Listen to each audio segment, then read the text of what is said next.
आपण पाहत आहात EDTV, बातमी अशी जिच्यावर तुम्ही ठेवणार विश्वास। लढ्यामध्ये मराठवाडा मुक्ती संग्रामाच्या लढ्याला अनन्यसाधारण असं महत्त्व आहे। या लढ्यातील हुतात्मे आणि स्वातंत्र्य सैनिकाच्या पराक्रमाचा इतिहास हा सुवर्ण अक्षराने लिहून ठेवावा असाच आहे। मराठवाडा मुक्ती संग्रामाचा आज 77वा आपण दिन साजरा करत आहोत। आजच्या या मंगलदिनी मराठवाडा मुक्ती संग्रामाच्या लढ्यात सक्रिय सहभाग असलेले महान हुतात्मे स्वातंत्र्य सैनिक आणि ज्यांनी आपल्या प्राणाची आहुती दिली त्यांना सर्वप्रथम मी विनम्र अभिवादन करते।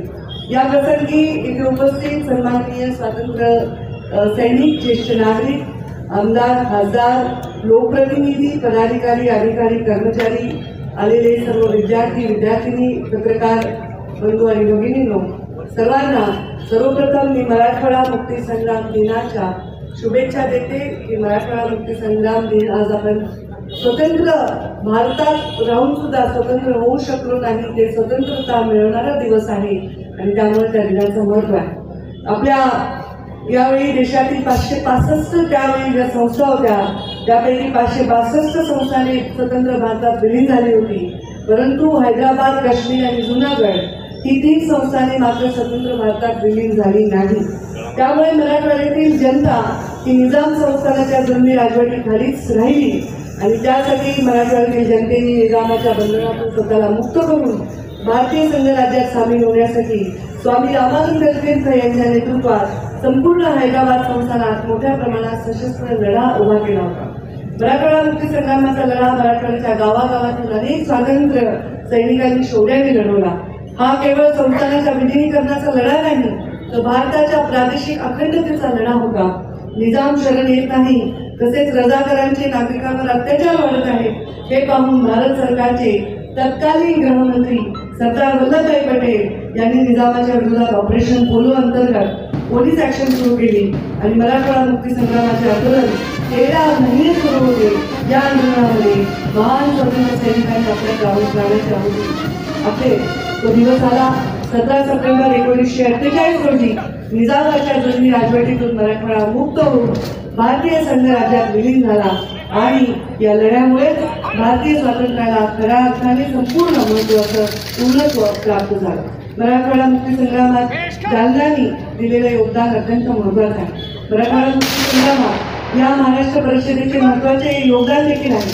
त्याची सुरुवात जालन्यातून झाली, परतूर येथील महाराष्ट्र परिषदेच्या अधिवेशनापासून ती झाली।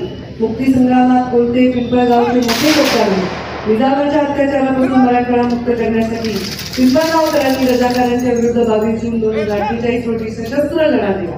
तसेच जालना जिल्ह्यातील विविध ठिकाणी जंगल सत्याग्रह वगैरे त्या काळात खूप गाजले। मुक्ती संग्रामासाठी जालना जिल्ह्यातील जनतेने प्रचंड त्याग व बलिदान देऊन हा लढा यशस्वी केला। या सर्व हुतात्मे आणि स्वातंत्र्य सैनिकांना बलिदानाची आठवण ठेवून परत एकदा मी आपल्याला मराठवाडा मुक्ती संग्राम दिनाच्या शुभेच्छा देते आणि एक अजून एक संकल्प या पवित्र दिनी करते की या माझ्या मराठवाड्याची जी वीण आहे, जी सामाजिक सलोख्याची वीण आहे, ती विस्कटून नाही देण्यासाठी योगदान देणाऱ्या लोकांचे अगदी हात पसरून स्वागत आहे आणि ती वीण विस्कटेल असं कुठे वर्तन असेल तर त्यांच्या मात्र शासनाचा आणि प्रशासनाचा भरपूर भाग असला पाहिजे।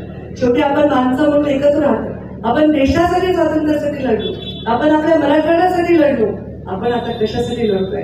आपण माणुसकीसाठी लढलं पाहिजे, वंचितांसाठी, पीडितांसाठी लढलं पाहिजे, त्यांचा वाणी आणि वाली बनण्यासाठी लढलं पाहिजे आणि तसाच वसा आपण सर्वांनी घेतला पाहिजे। आपल्यापेक्षा जास्त सक्षम असणाऱ्या व्यक्तीकडे नाही, तर आपल्यापेक्षा कमी सक्षम असणाऱ्या व्यक्तीकडे पाहिलं पाहिजे। जे आपल्याला करता आलं पाहिजे ते समाजातील वंचितांसाठी केलं पाहिजे, अशी भूमिका आपल्या या माध्यमातून व्यक्त करते। अतिवृष्टी झालेली आहे, प्रचंड त्याचं नुकसान लोकांना, नागरिकांना शहरातील, ग्रामीण भागातील भोगावं लागलेलं आहे। मी अधिकाऱ्यांना पंचनामे करण्याचे आदेश दिले आहेत। आज मी ग्रामीण भागातील काही पाहणी केली, काही शहरातील केली, अजूनही करणार आहे। माझा दिवसभर पाहणीचा आजचा कार्यक्रम होता, परंतु मुख्यमंत्री महोदय हे बीड जिल्ह्यामध्ये येत असल्यामुळे मला तिकडे जावं लागणार आहे। तर कलेक्टर इथे उपस्थित आहेत, लोकप्रतिनिधी आहेत, त्यांनी आपापल्या भागाचे पंचनामे व्यवस्थित करावे। शासनाच्या माध्यमातून या शेतकऱ्यांना आणि इथे नुकसान झालेल्या लोकांना नक्कीच दिलासा देणारे निर्णय आम्ही लवकरच घेऊ असंही या निमित्ताने मी आश्वस्त करते आणि माझ्या वाणीला विराम देते. धन्यवाद. जय हिंद, जय महाराष्ट्र.